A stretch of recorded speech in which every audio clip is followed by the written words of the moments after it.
बिस्मिल्लाहिर्रहमानिर्रहीम, अस्सलाम वालेकुम। एवन टीवी के न्यूज़ स्टूडियो से मैं हूं अली शवासी और मैं हूं आयशा हमीद। नजर डालते हैं हेडलाइंस की जानिब।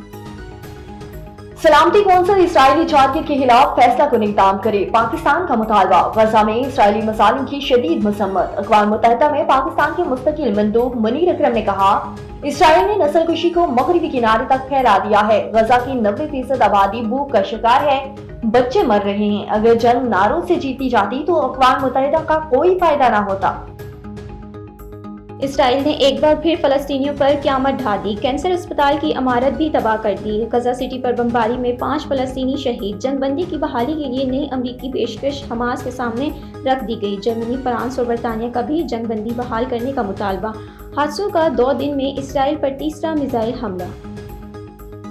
सफरी पाबंदियों की कोई डेडलाइन मुकर्रर नहीं हुई। वीजा प्रोसेस का जायजा लिया जाएगा। ये इक़दामात अमेरिका को महफूज बनाने के लिए हैं। अंदरूनी कार्रवाइयों की तफसीलात नहीं बता सकते। अमरीकी महकमा हार्जा तर्जुमान टेमी ब्रोस ने प्रेस ब्रीफिंग में कहा कि वीजा प्रोसेस में कौमी सलामती और अक़वाम मुत्तहिदा अव्वलीन तरजीह है।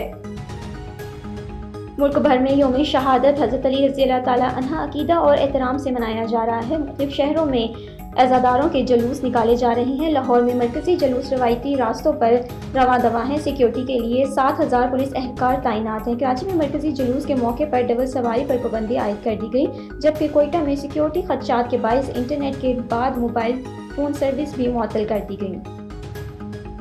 और पाक अफगान सरहदी गुजरगाह 28 दिन बाद पैदल आमदोरफ्त के लिए खोल दी गई। वीजा और पासपोर्ट रखने वाले मुसाफिरों को अफगानिस्तान जाने की इजाजत होगी। बॉर्डर खोलने का फैसला 3 दिन पहले फ्लैग मीटिंग में किया गया था। एवन टीवी के न्यूज़ स्टूडियो से पलवट ताहिर। मज़ीद खबरों और अपडेट्स के लिए देखते रहिए एवन टीवी।